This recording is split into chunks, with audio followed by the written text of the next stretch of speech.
Bienvenidos a Lo Simple No Vale. Hoy tengo el placer de contar con Rafa Bengoa, médico y el responsable del sistema de salud de la Organización Mundial de la Salud. ¿Qué tal estás? Muy bien, buenas tardes, Alberto. Gracias Va- por tener.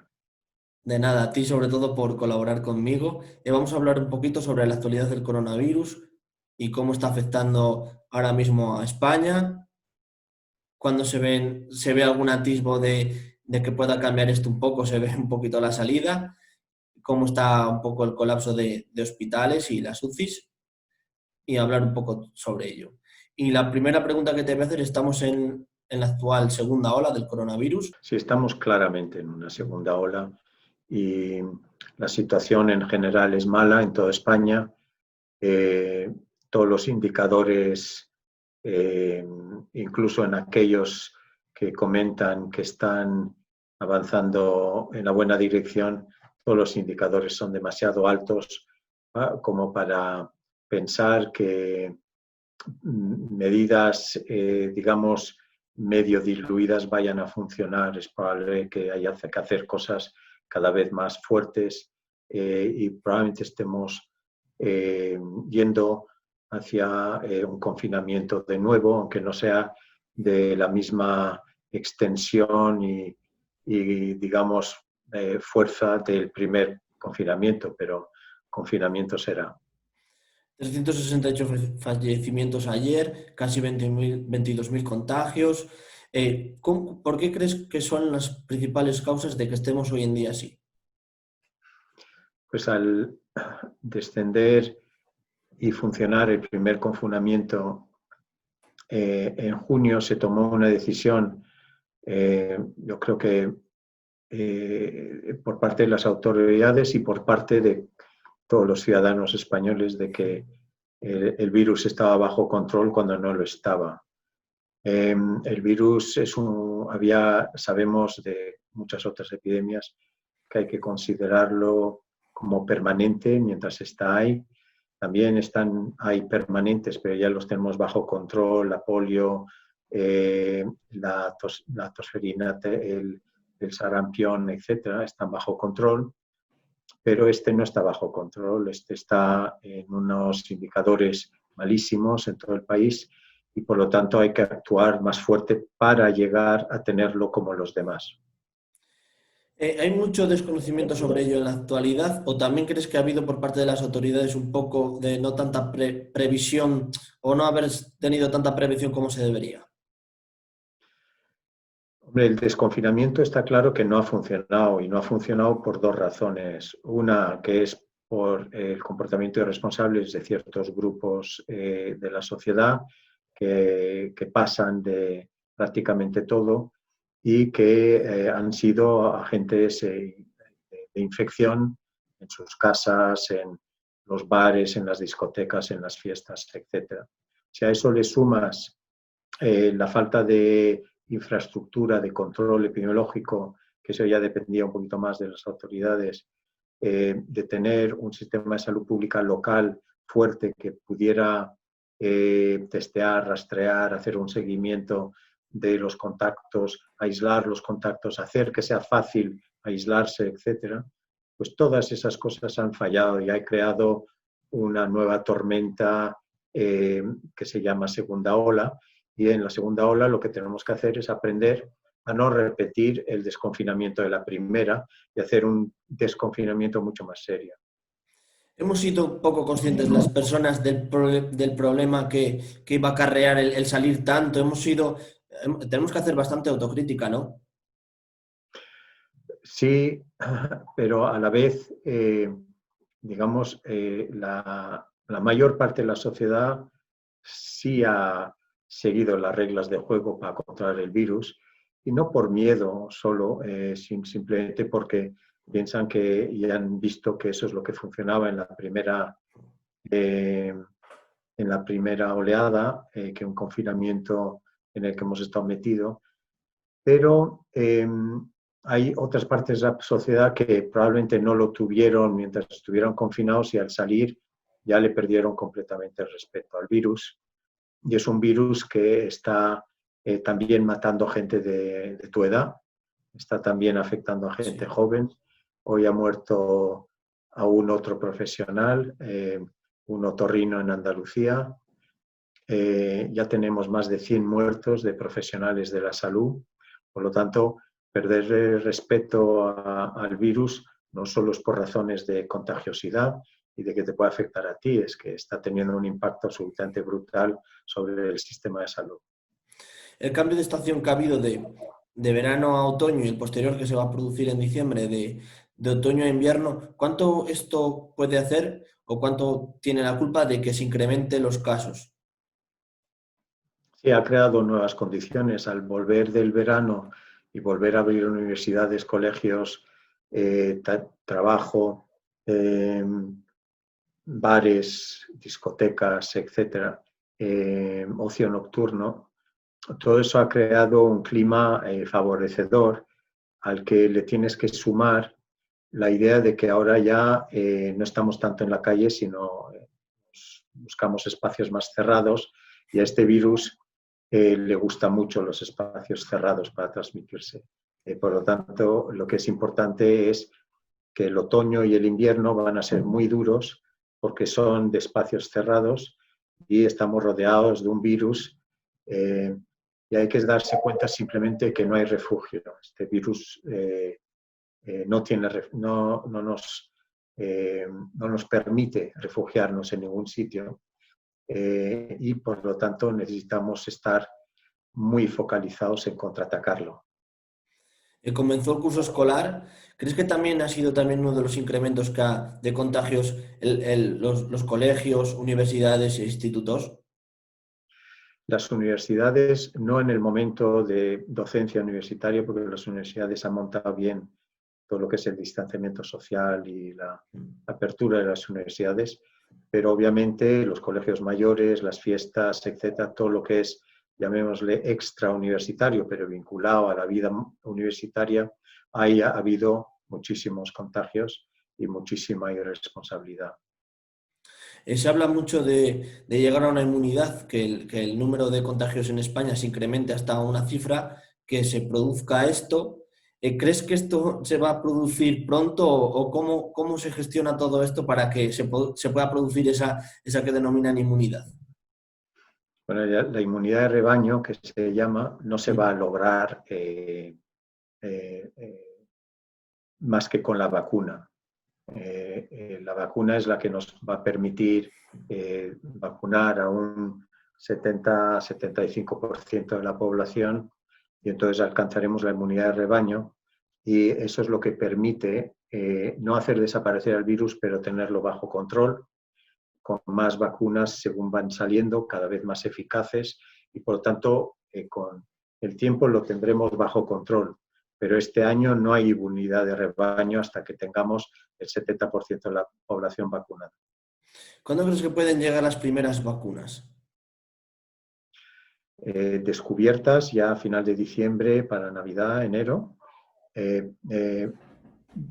Ya para pincharla en el brazo de los españoles estamos hablando de mayo a verano, y luego hay que darse cuenta de que si una vacuna tiene un 70% de eficacia, es decir, que inmuniza hasta un 70% y crea anticuerpos, que no estaría nada mal, pero incluso con ese 70% de eficacia en la vacuna, y si solo un 50% de los españoles se vacunan, ahí no tendremos todavía inmunidad de rebaño. Necesitaríamos tener bastantes más personas vacunadas que el 50%. Esta pandemia, como afecta mundialmente, hay mucha más gente y muchos más medios para conseguir la vacuna. Y tengo una pregunta, ¿al haber esto se va a conseguir la vacuna más rápida o los plazos son impepinables por mucho que dinero se invierta o medios se pongan a disposición? Son impepinables los plazos, y por eso la industria farmacéutica, yo creo que se ha posicionado muy bien en contra del presidente Trump, que ya es historia a partir de hoy, básicamente diciéndole: no nos vamos a saltar los plazos porque a ti te interesa por razones electorales, y han seguido los plazos. Por eso los plazos se extienden hasta Navidad o enero, y algunas otras vacunas empezarán a aparecer más bien en febrero, marzo y tal. Pero habrá bastantes vacunas ya en el mercado el año que viene. ¿Cómo de importante es la mascarilla que hasta que se hizo obligatoria el llevarla?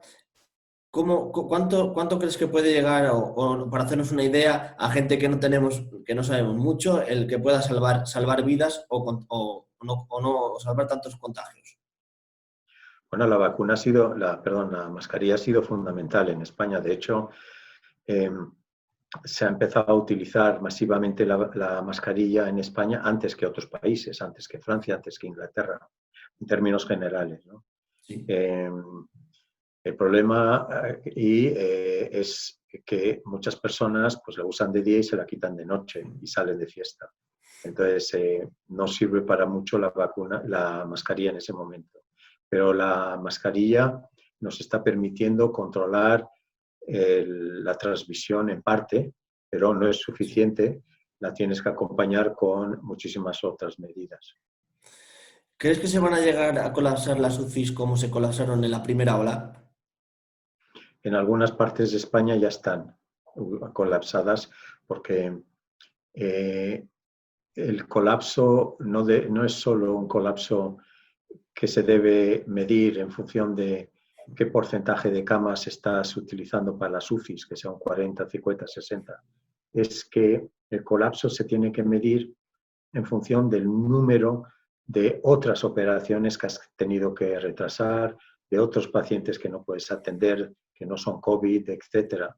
Y por lo tanto, el tener unas UCIs al 50, 60, 70%, como muchas partes de España ya están ocupadas, quiere decir que no puedes estar prestando una buena medicina a las demás cosas.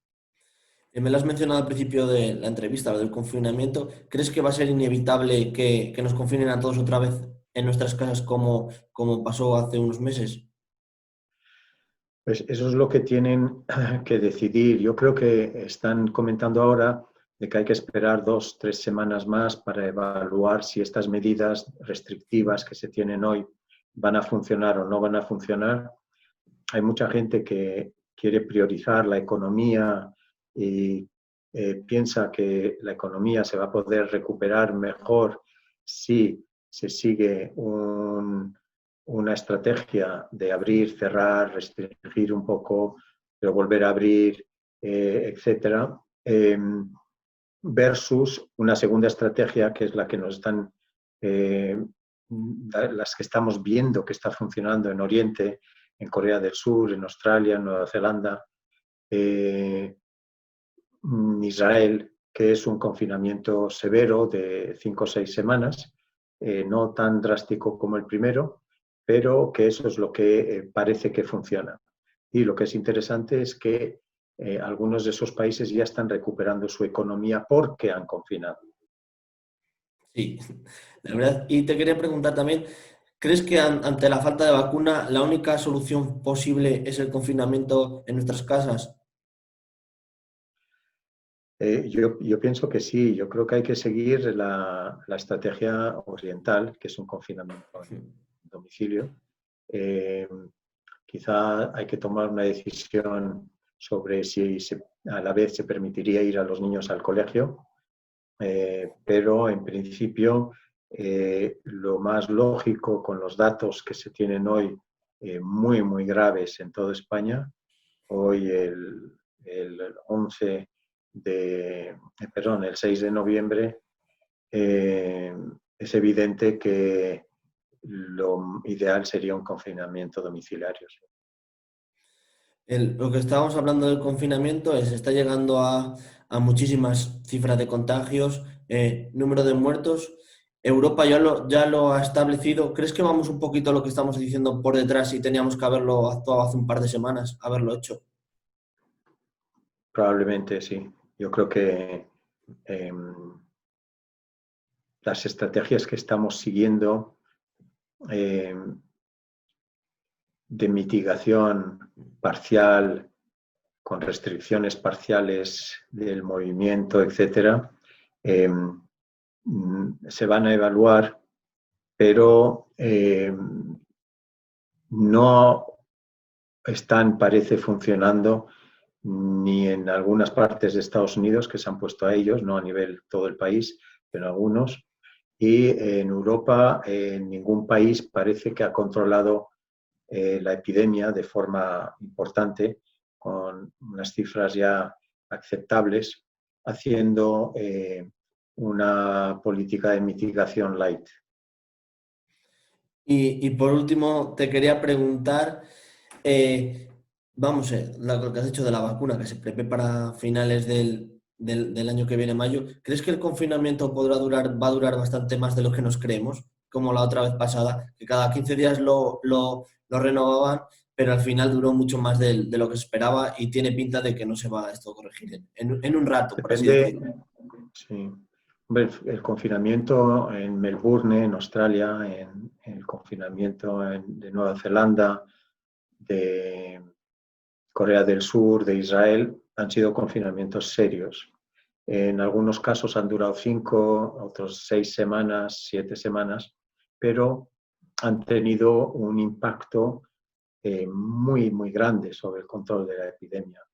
Y ahora están esos países, sí van a tener una Navidad normal. Pues muchas gracias por tu colaboración.